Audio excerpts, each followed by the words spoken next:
Hello students.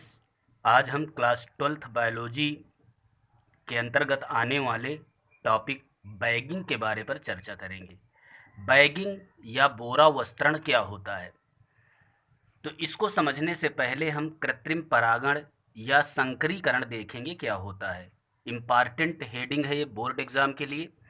कृत्रिम परागण या संकरीकरण, इसको हम कहते हैं आर्टिफिशियल पॉलिनेशन और हाइब्रिडाइजेशन। देखिए, कृत्रिम परागण का मतलब होता है कि मनुष्य की हरकत के द्वारा कराया गया परागण। वैसे परागण जो होता है जंतु द्वारा, वायु द्वारा, जल द्वारा या कीटों के द्वारा होता है, लेकिन जब मनुष्य की हरकत उसमें हो जाए तो उसको हम कृत्रिम परागण कहते हैं। आइए देखिए कैसे होता है ये। मनुष्य द्वारा कृत्रिम ढंग से, मतलब अपने मन से, मनुष्य द्वारा कृत्रिम ढंग से किसी पुष्प के पराग कणों को स्वेच्छानुसार, किसी पुष्प के पराग कणों को मतलब पॉलन ग्रेन्स को अपनी इच्छा के अनुसार किसी दूसरे पौधे के वर्तिकाग्र पर पहुंचाने को, ठीक, हमें नियम पता है कि पराग कणों को वर्तिकाग्र तक जब पहुंचाया जाता है तो उसे परागण कहते हैं। लेकिन जब मनुष्य अपनी इच्छा के अनुसार पराग कणों को कहाँ पर पहुंचा दे, किसी दूसरे पौधे के वर्तिकाग्र पर पहुंचा दे, तो इसे हम कृत्रिम परागण या आर्टिफिशियल पॉलिनेशन या संकरीकरण या इसी को हम हाइब्रिडाइजेशन कहते हैं। कृत्रिम परागण जो होता है वो विभिन्न जाति के पौधों के बीच भी संपन्न किया जा सकता है। मतलब अलग अलग जातियों के मध्य भी कृत्रिम परागण किया जाता है। इसी कृत्रिम परागण के बदौलत ही हमारे कृषि क्षेत्र पर बहुत उन्नति हुई है। अब बैगिंग या बोरा वस्त्रण क्या होता है, इसके शब्द को ध्यान दें तो बोरा वस्त्रण मतलब बोरा, बोरा का मतलब कोई पन्नी, कोई झिल्ली, उसको आवृत कर दे, मतलब उसके द्वारा पौधे को ढक दे, इसको हम बोरा वस्त्रण या बैगिंग कहते हैं। तो देखिए, कृत्रिम परागण में किसी अपरिपक्व पुष्प में से, जो परिपक्व ना हुआ हो, किसी अपरिपक्व पुष्प में से उसके पौधे पर लगे रहते हुए चिमटी द्वारा समस्त पुंकेसर निकाल दिए जाते हैं। मतलब सबसे पहला स्टेप ये है कि इमेच्योर फ्लावर में वह पुष्प परिपक्व ना हुआ हो या हम कहें कि वह खिला ना हो, तो उसके हम पुंकेसर को निकाल दें।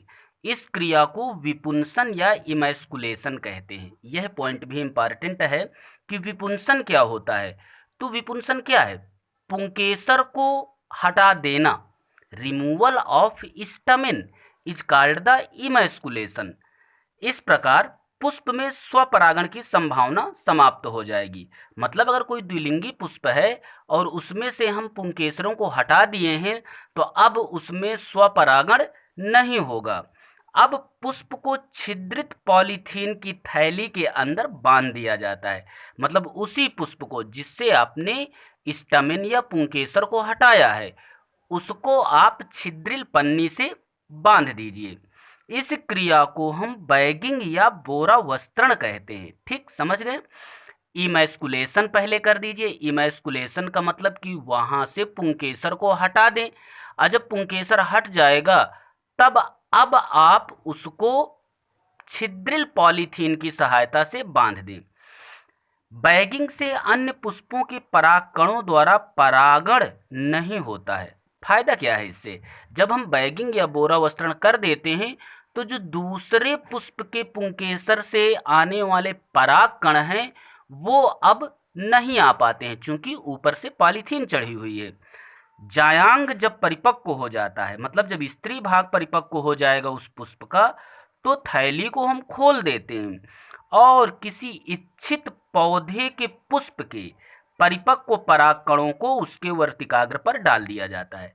कहने का मतलब है जहां पर हमने पॉलीथीन से कसा है फ्लावर को, तो उसमें जब जायांग मेच्योर हो जाएगा, परिपक्व हो जाएगा, क्योंकि हमने अपरिपक्व अवस्था से हटाया है पुंकेसरों को, तो जायांग भी अपरिपक्व था।